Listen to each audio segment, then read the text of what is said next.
There are SLPs and then there are brave SLPs. Our next guest in this series, the very first series of Mental Health Talk for SLPs, is very brave. And this is the first time she has come forward publicly with her mental health challenges that she's had as an SLP. Why is she doing this?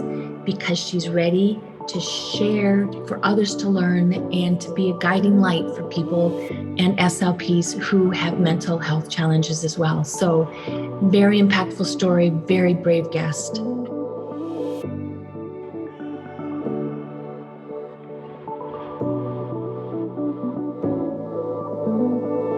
Take a deep breath, because we in this series are going to be talking about some taboo subjects that are going to make you feel uncomfortable, subjects that are going to make you cry, subjects you're really going to resonate with, because we're going to be talking about mental health and SLPs.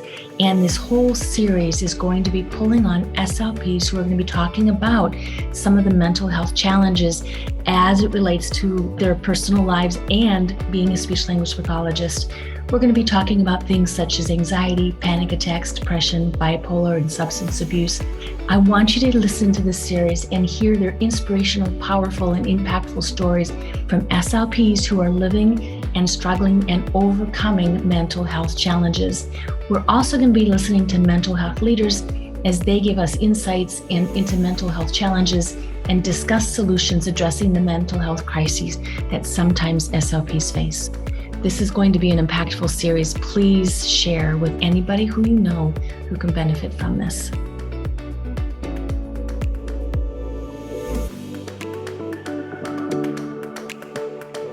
Welcome to this episode of the Missing Link for SLPs podcast. I would love to introduce you to Wilson. Wilson and I have been working on this project for quite a while. Welcome, Wilson. Good morning. So happy to be here. Thank you, Maddie. You have a couple of dedicated professionals on this episode, everyone, because Wilson got up while you usually get up at 4 a.m. your time. Yes. And we are recording early this morning because we want to get this out of the ballpark before our days begin. We are talking about a special topic today. Do you want to introduce the topic because you named this podcast, and then give us a brief intro on who you are? Absolutely. So the name of this podcast is If You Are at Risk in Crisis or You Are in Crisis, to the SLP. Mm-hmm. So my name is Wilson. I'm a speech pathologist, and a lot of people know me as the Nice Speech Lady. I make resources on a website called nicespeechlady.com. But my journey is about not just about being a speech pathologist. It's also about all of the other things that make up who I am. So we spoke years ago about talking about my mental health journey. And I'm finally at a place now where ready to record and talk about it. And I really wanted to talk about something with the speech pathologist in mind that was in the place that I was at. Mm-hmm. Thank you for your bravery and your honesty coming on. So many conversations are filled with sparkle and glitter, and, you know, I love sparkle and glitter, don't get me wrong. And I also love real conversations, because one of the ways you and I came together was you and I have both been through some really challenging times. And as we know, being a speech pathologist is not easy. So we're going to talk about some of that today, and mental wellness. Yes, I'm excited about it. Thank you. I just want to say one thing. When I first met you, your website was Nice Speech Lady. And I'm like, oh, that must be what she gets called at work. She's the Nice Speech Lady. No, Nice is your last name. Yes. And I was in the beginning when the phrase came about, oh, it's the Nice Speech Lady. Oh, it's that Nice Speech Lady. It's the Nice Speech Lady. And, you know, I have to use my name, of course. Yeah. Nice. Yeah. So it's a good way for our listeners to remember that your last name is Nice and you're also the Nice Speech Lady. So if you're just clicking onto this podcast at the very top of your day, or, you know, whenever it is, go check out Wilson's website. What is it? nicespeechlady.com. Okay. And then open it up while you listen to this podcast. So we're going to be jumping in today on this episode for the SLP in crisis or the SLP at risk for being in crisis. And we want you to know that you're definitely not alone and there are things that you can do. And there's always something you can do. And those are going to be some of the things that we're talking about today. So our very first question, Wilson, is let's discuss the subject of mindset and what is helpful for an SLP to focus on in terms of mindset. What are your thoughts there? So if you've identified yourself as someone who's at risk as being in crisis, or you are in crisis right now, I want to let you know that everything that I'm going to be sharing about today is coming from my place of lived experience. You know, I'm not a psychologist. I'm not a counselor. I'm a peer patient. I'm someone who has lived this. So I want to just give that disclosure because all of this that I'm going to share with you are things that I've learned along my way as someone who's gone through receiving services and sought out services on my own. There are a lot of things that are important about mindset. If I had to encapsulate all into one thing, if I had one word to describe it all, I would have to choose the word fight. You have to fight. You have to fight. If you're in crisis right now, you have to fight. And I'm not talking about arguing or being, when people think about fighting, I'm talking about making a decision in your mindset that you are going to fight this. That this is not something that you are going to let take its course. We have to fight it. We have to wake up every day and fight this. And sometimes fighting means taking a mental health day and taking a break. Sometimes fighting means lots of different things. Whatever it means for you today to fight, that's, if I had to encapsulate it into one word, that's what it is. And fighting if I'm understanding you correctly, fighting is the decision that you are actively making to not give up. Yes. Yes, we can feel in the moment like how we're feeling is truth, and it's the only truth, and how we're feeling can make us want to do certain things and become in a place that's unsafe or dangerous. And I certainly have found myself in those places. And the version of me now thanks myself for all of the times that I have fought. And a lot of it has to do with perspective and taking a moment to just breathe. But making the conscious decision today that I have a battle that I'm fighting today, and what tool am I going to use today in my fight? And seeking out those resources in every way possible that's healthy and effective, so that I can fight this fight today with the tools that I need for today's battle. And if you find yourself in a place where you need help, that you're in crisis, then getting a support system, getting someone to help you navigate the services that are out there is so important, to have someone on your side to assist you if you're in crisis. You and I both come from, like you mentioned, just some crisis times. I've been through a lot of trauma with the death of a husband and some other things in my life that quite didn't go as planned.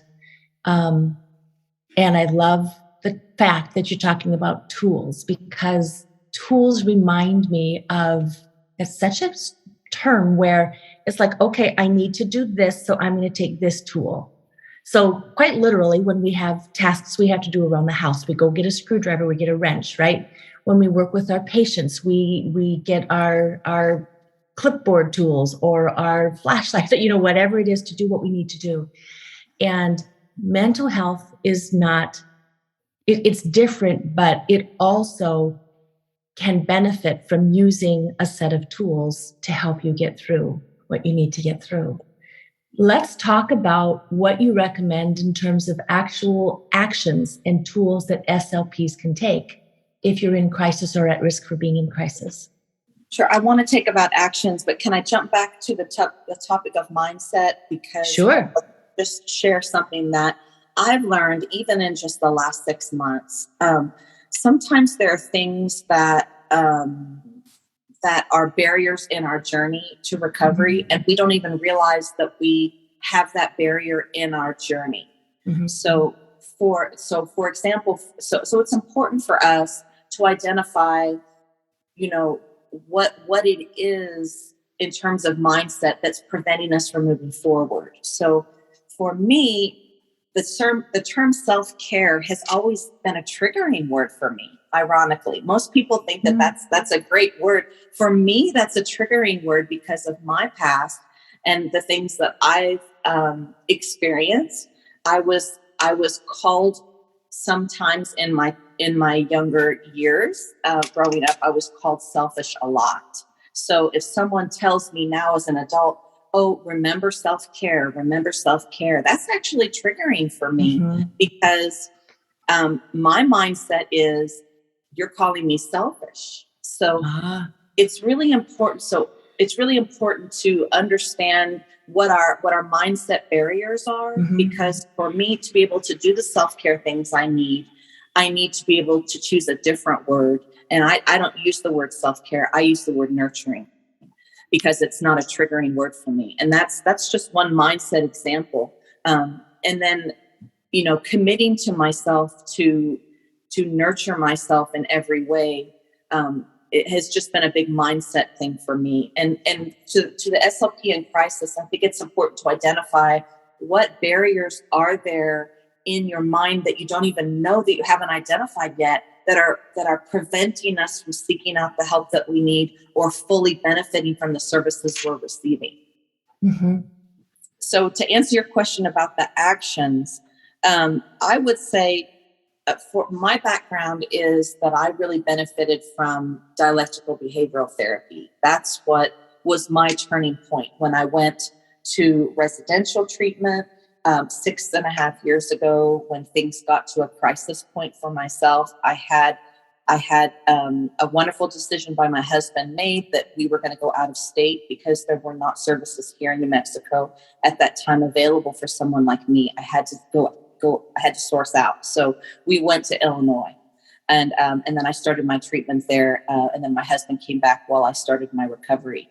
And so sometimes it takes big actions. Sometimes it takes small actions. For us, it was a crisis point, and I had to fight for my life and start out that my treatment in another state. But I think having an openness and a willingness to look at any kind of treatment that's out there that's effective and helpful and healthy is going to be really, really important. For some people, it may be Reiki or chiropractic work and acupuncture, medication, therapy, EMDR. But studying and utilizing tools that we have at our disposal is going to be really, really important. What was it like when you were at the point where you were like realizing that you needed to do something in addition to what you were doing?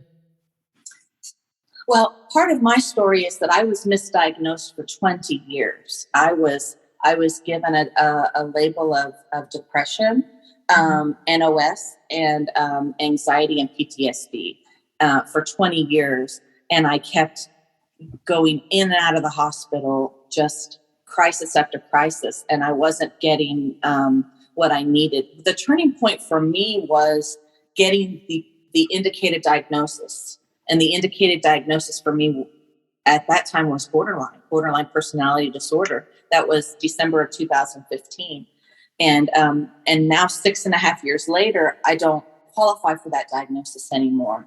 But it was the diagnosis that led to the indicated treatment that led to the recovery. And if I hadn't have been, I didn't want the label. I wasn't excited about the label. And then I found out, oh, there's a treatment. There's this gold standard treatment. So then, okay, great, give me access. And then there was no access. So the stop and start of my recovery was a challenge. But I think realizing that, oh, I have a condition that I didn't realize that I had. And there's hope because there's this treatment. And it's research-based. A lot of people recover from it. And then I wanted it. And so I think realizing there was an answer but then not having access then made me really appreciate it when I had access when I went to Illinois, because then I was just hungry. And that comes back to the fight. I mean, I appreciated this treatment because I was not allowed access here. There were just too many waiting lists and things were coming to a crisis point. So it was almost a relief for you. I know, you said you didn't want the diagnosis yet. You were happy to have the diagnosis because then you could learn and take action in a focused manner that was actually going to give you the results that you needed. Yes? Yes.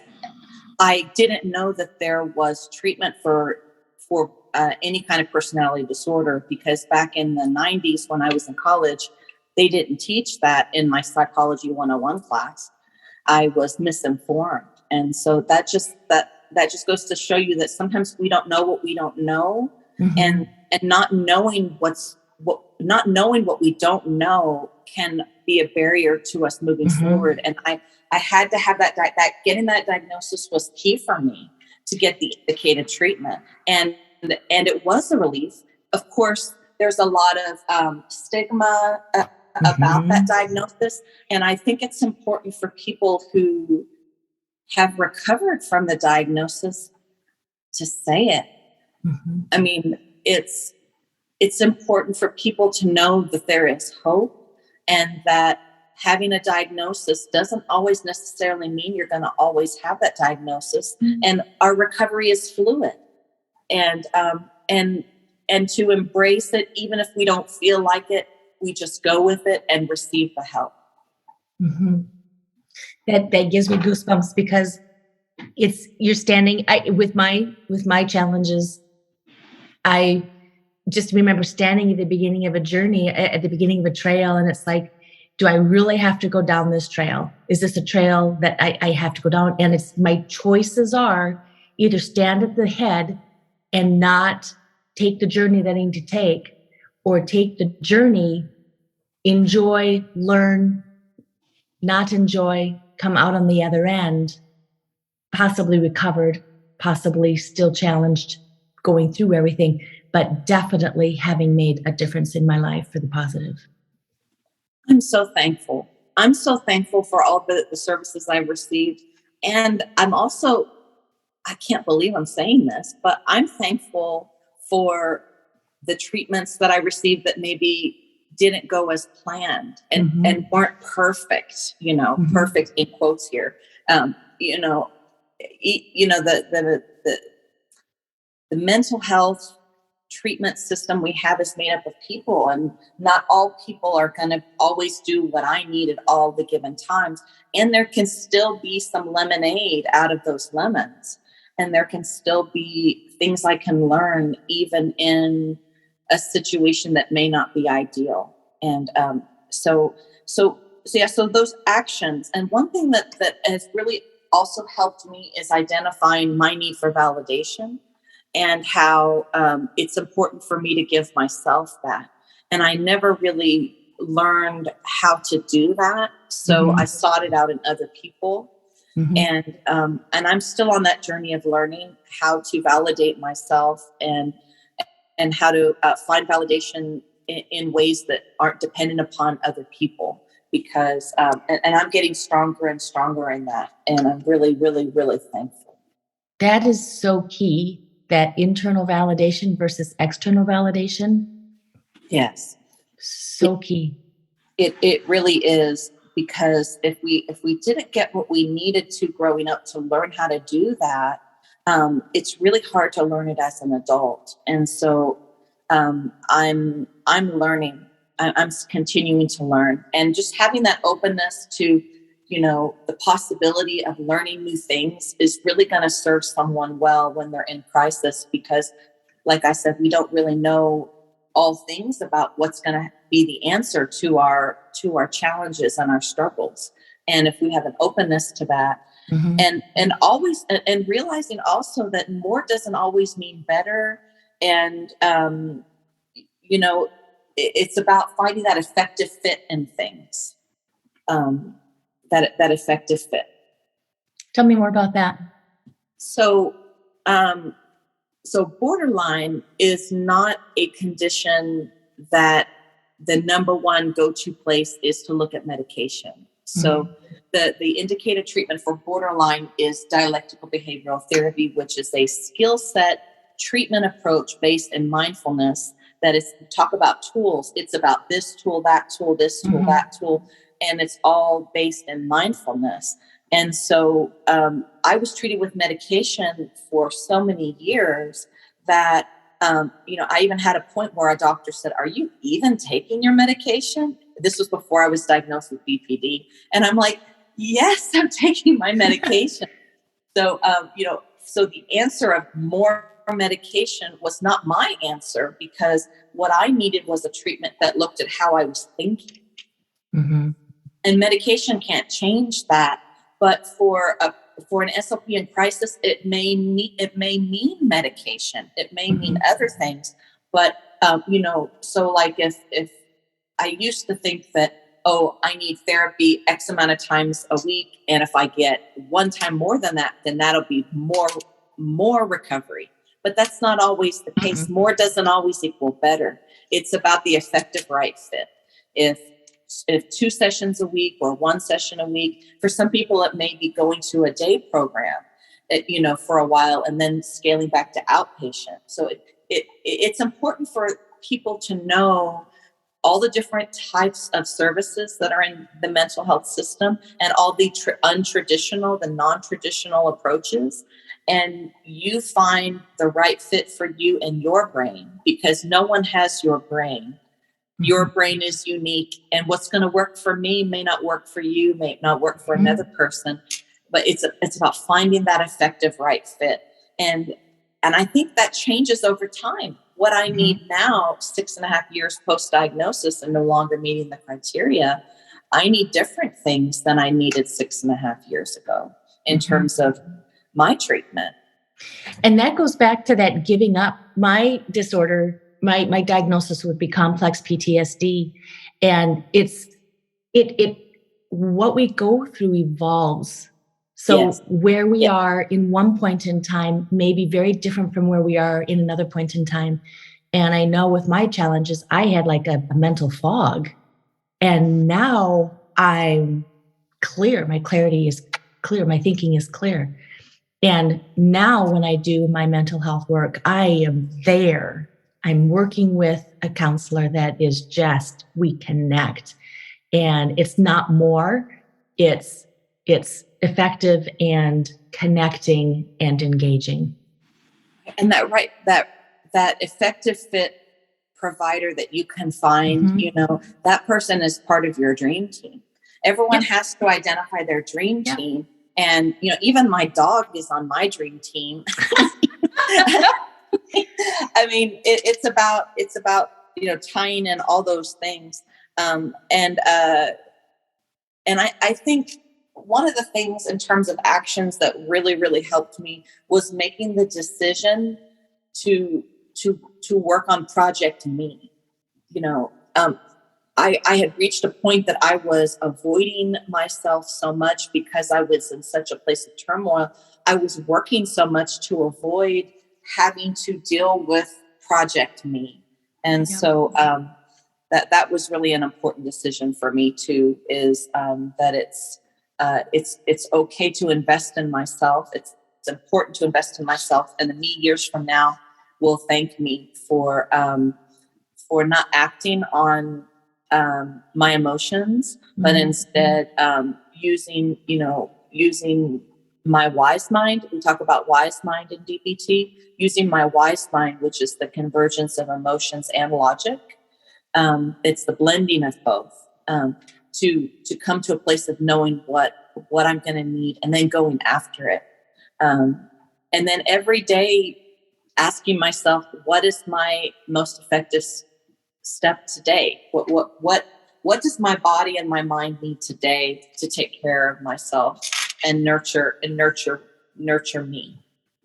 So for those listening who need that permission to go and get that help to validate yourself, this is it. If you need that external validation, we are giving it to you right now. Go get that help and do what you need to do. Other actions, Wilson? I made a list out. I actually wanted to just read this list. Is that okay if I do that, Sure. Maddie? And these will be listed in the show notes. So Okay, if you're great. listening, go get the show notes on freshslp.com. Find Wilson Nice's podcast episode on, we're going to call it SLPs in Crisis, I believe. Okay. And these will be listed. So to identify exactly what you need to feel better and do whatever it takes to get it. Make a decision project. You choose to fight every day. Study and utilize tools and skills that work for you, and ask yourself each day, what's your next effective step? Commit to the journey of making yourself your best friend and taking care of yourself in every way. And typically that's from a multifactorial approach, from different approaches, the biological versus the nurturing versus the environment versus the perspective. Having an openness and a curiosity and a willingness, and pursue in your life what you were called to do. If you're called to be a writer, write. If you're called to dance, be a dancer, dance. If you're called to be a singer, sing. Pursue what you were designed to be. Because when we don't do what we're called to do, we get stuck. Mm-hmm. And then, like I said earlier, focus on the next effective step each day. There you go. So anything else on actions the SLP can take before I move on to our next question? I would just say exploring all the possibilities that are out there in terms of treatment, because there are many more choices now than there were even 20 years ago. Mm-hmm. And finding someone who understands all the different levels of care. What is PHP? What is IOP? What is, what do all those terms mean? And what is the fit for me?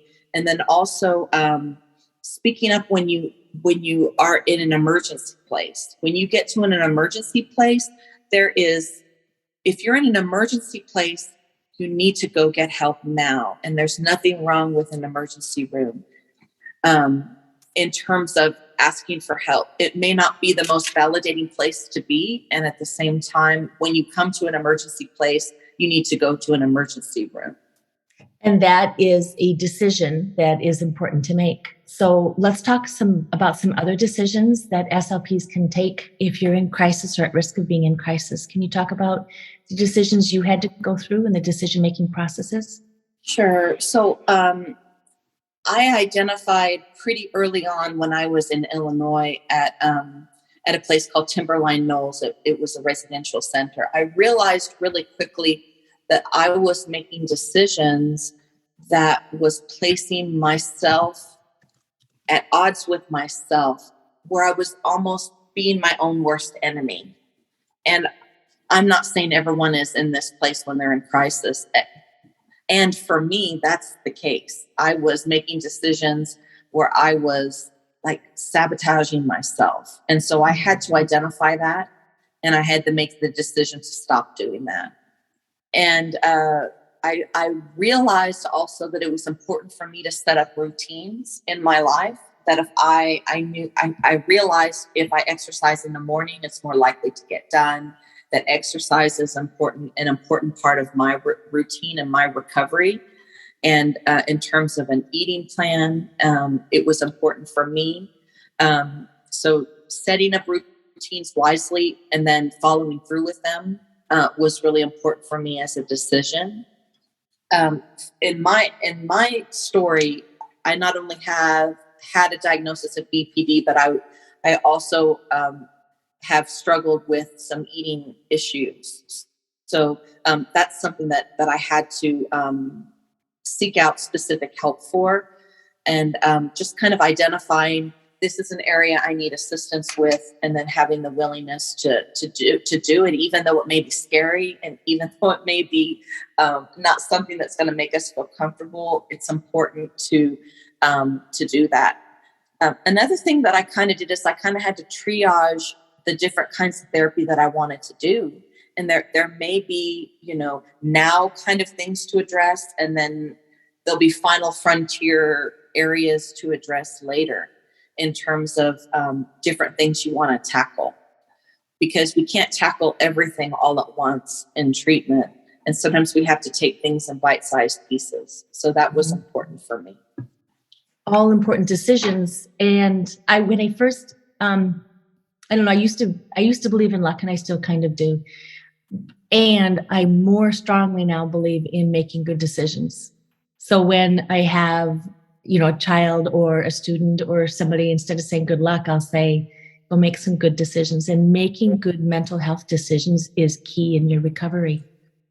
Absolutely. And we never know what seed we're planting now in our journey can benefit us later. And it's important to know that when you're first starting out in treatment, or if you've been in treatment a while and you're not seeing the fruit, it doesn't mean that it's not working. There are things churning inside of us, and we go through things in stages. And so if we're doing all the work and we're going to all the sessions and we're doing all of the things in terms of maybe medication or other interventions that have been set up for us, we're doing all those things and we're not seeing the fruit yet, it's okay. We just keep plugging away. We keep moving forward. We see about we check in to see if there's anything we need to do differently, but sometimes things just have to cook. When I first came back from residential, I was doing outpatient dialectical behavioral therapy. The first year, I remember at one point thinking, man, I need a cheerleader. I need someone to say, you're not seeing the fruit yet, and I see you doing the work, and I'm proud of you. Like, you're doing it. And you may not see the fruit right now, and it's coming. You're doing everything you can possibly do, and I'm proud of you. I felt like I needed someone outside of myself to tell me that, because I didn't have that capacity in myself yet.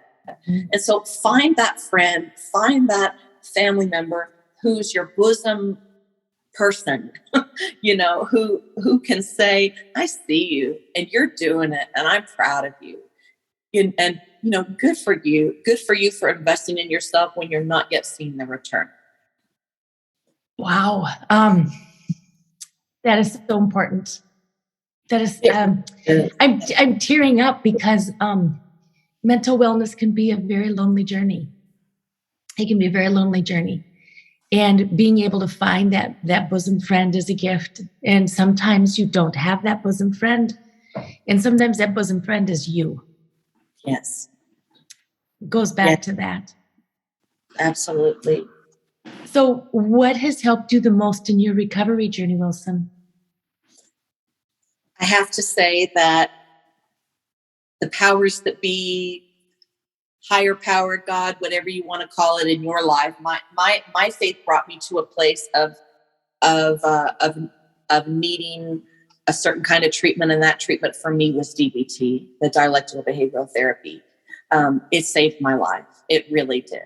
It saved my life, and there are family members of mine that could stand here today and say it absolutely saved her life, because I was not in a good place. It was a very, very, very dangerous place. And what really helped me the most was getting the indicated treatment, which meant the indicated diagnosis. And that was the turning point for me. What was it like working through your work day and your job work demands and everything else like that as an SLP, while working through your mental wellness, your mental health challenges? You mean like when I first came back from Illinois, or within the last 6 years? Either one. I know I've had a lot of SLPs reach out, not a lot, but a few who are like, wow, I deal with anxiety. I deal with depression. I don't know how to get up and continue on in my career. I have a lot of people looking forward to this episode. They're like, how do I do what I need to do as an SLP? How do I move forward? Maybe these are the stages they're at before they get the treatment. Maybe they're at the start of their journey, or they're realizing they need the help and they've been on the journey for a while. They just haven't taken that first step. What's it like being an SLP? And can you bring in that element of this for us? Sure. So I would say, first of all, first things first. First things first. When, as an SLP, I have to put my medical, mental health, other appointments first in my schedule, and then let the rest of my day fall in around that. So, it's kind of like filling up a glass. I have to fill up if the big pieces of ice first in the glass and then fill in the rest. So, as an SLP, it's challenging, but I've had to put first things first in terms of my appointments for myself. So that's the first thing that comes to mind. It's hard to function if we're not functioning. So the times that I've not functioned, I've had to take medical leave. And now that's been a number of years ago. And I have to do things preventatively to fortify myself to be my most effective self as an SLP and as a human being.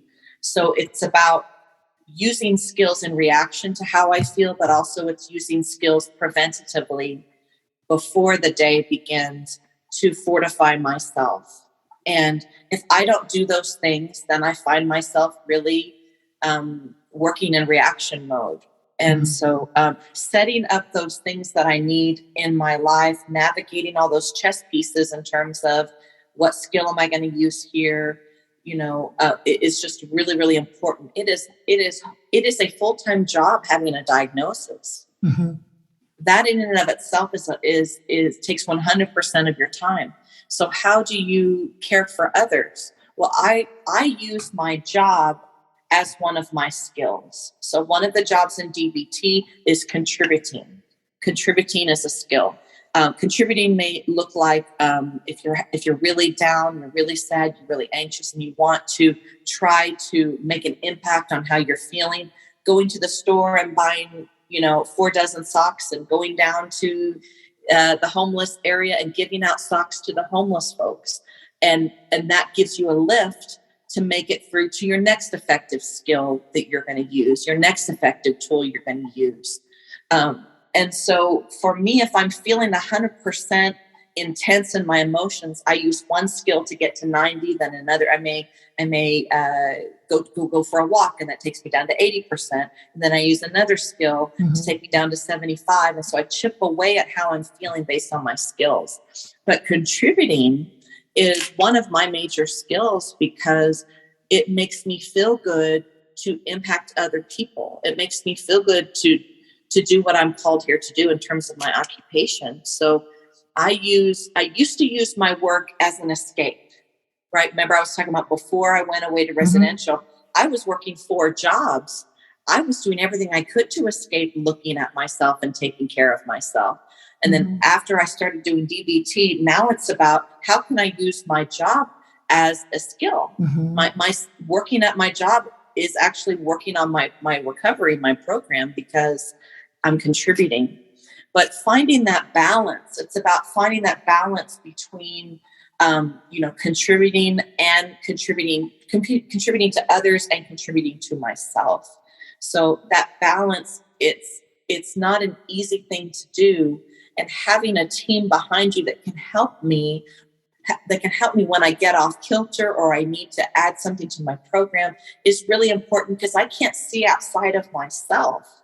It's important to have people say, I notice you're working a lot, or I notice you're not sleeping, to get myself a course correction in whatever area that I'm getting out of whack on. And another thing I was going to say about the workplace is that it's really important that we find an effective fit in terms of setting and location and the actual place we're working, because we have to feel, if we have a diagnosis, it's important that we receive the support that we need. For some people, it may mean accommodation.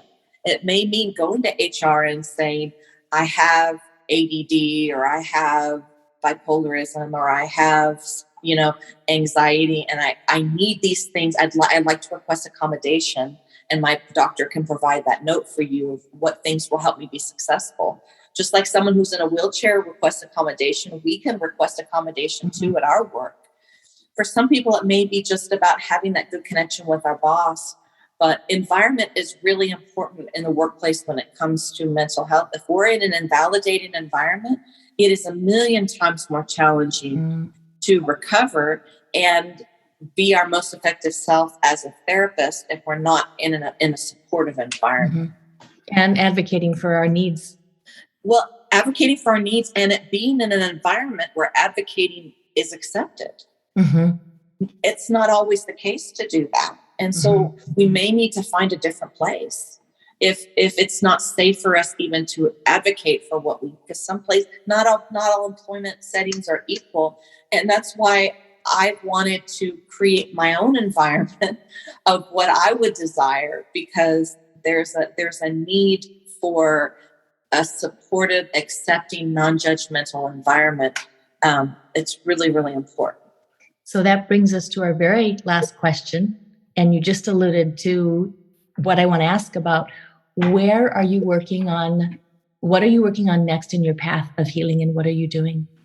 Well, on a personal note, I'm really working on nurturing my body and finding what my body needs right now in this season of my life. What does my body need in terms of my food plan, in terms of my recovery, in terms of exercise and rest? How much sleep do I need? I'm going on a quest. I have a curiosity about what does my body need, and my brain is part of my body. So what does my brain need right now? So I'm kind of going on a body nurturing quest. And I think what I'm also doing right now as my part of healing is sharing my story. We have to share the story of when recovery happens. We have to, because there's so many people out there that are hurting and are struggling, and they need to know that there is hope, and that if no one tells them today that there's hope, I want them to know from us that there's hope, because there is absolutely hope.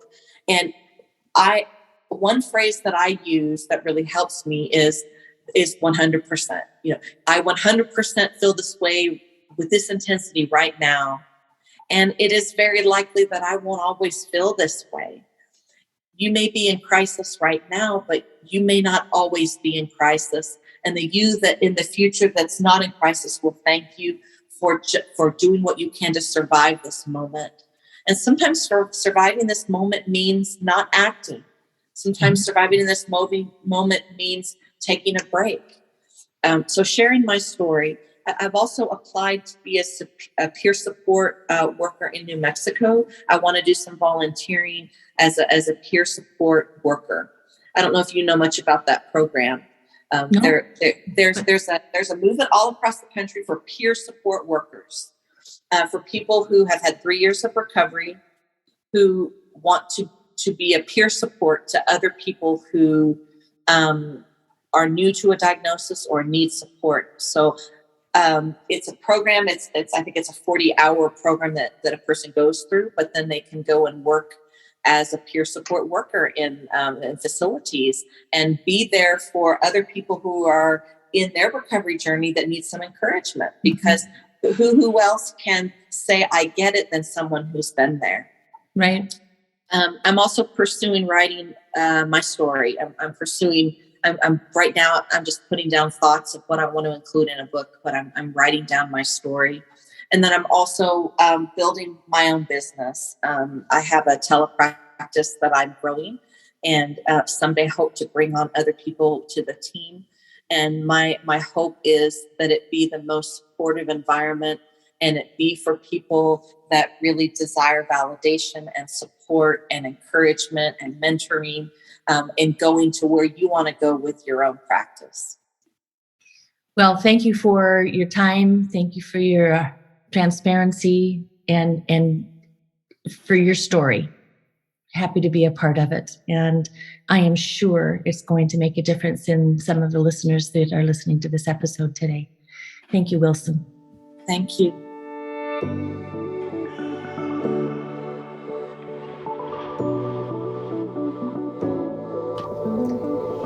I hope today's conversation has created some aha moments for you and motivated you to become a better SLP, continuing to connect some of those missing links between what you know and how to use that knowledge.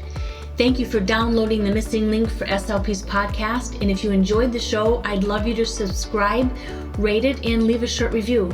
Also, please share an episode with a friend. Together we can raise awareness and help more SLPs find and connect those missing links and get the information needed to help them feel confident in their patient care every step of the way. Follow me on Instagram and join the Fresh SLP community on Facebook. Show notes are always available, so come learn more at freshslp.com. Let's make those connections. You got this.